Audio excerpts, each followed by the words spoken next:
The next structure I'd like to talk about is companies. So Australia has two types of companies: a proprietary limited company, which is a private company limited by the share capital, and a public company limited by the share capital. We're not going to talk about public companies today because we're small business advisors and advisors to family business, and the most commonly used structure is a proprietary limited company. So the Australian Securities and Investment Commission, ASIC, allow you to register a company name. It can't be a name used by someone else as a business name or company name around Australia. And you need to be able to do that online with either a registration service or a business like Rees Group, who is an ASIC agent. And then what happens is you set up a company and it's limited by its share capital. The company has a director, it has shareholders, and it used to have a secretary, but that's not a requirement anymore. So a company is limited by the share capital, so the director is liable for the activities of the business and making sure that they make fit and proper decisions for the business. They're liable for the employees' entitlements, so the PAYG to the tax office and the superannuation, but then they are not liable if the company gets into trouble, and they've done the right thing along the way.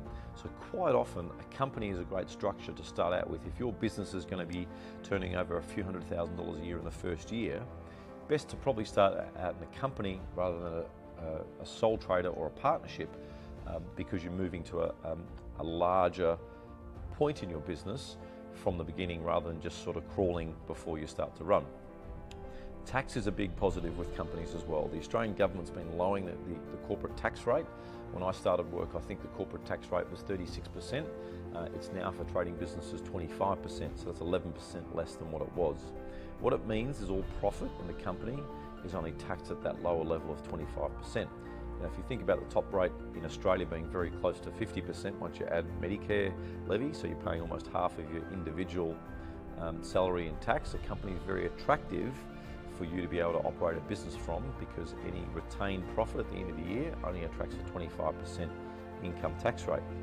A company can employ people, it can employ you as a director, it can have multiple directors, but once again, good to get advice on whether that structure is right for you, and there's a lot of information on our website about companies.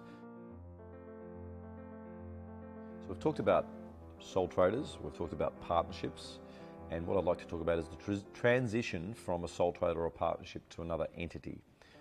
When you're starting out a business, sometimes you don't think it's going to be as big as you thought, and sometimes you think it's going to be bigger than you thought it was going to be, than it actually is.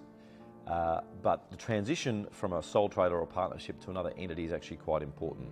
Quite often, a sole trader or partnership is good for a couple of years in a business as a startup.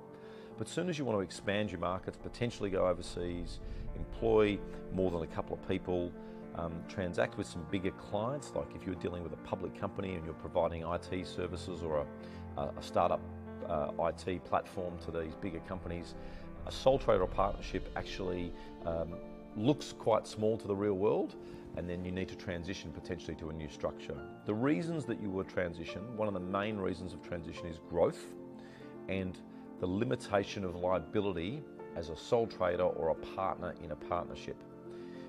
So the transition is there's areas in the Tax Act that allow you as a sole trader or partnership to roll your business into another structure, a company or a trust.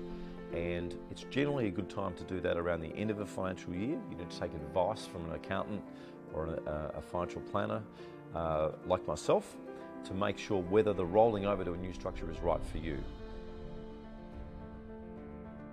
So everything we've run through today is very general in nature. What we've done is outline the structures that may be appropriate for you, but we're not giving you specific advice to your situation.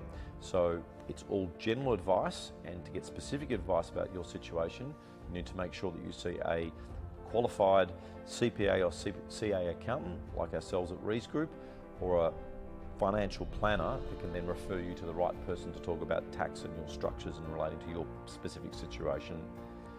Thank you.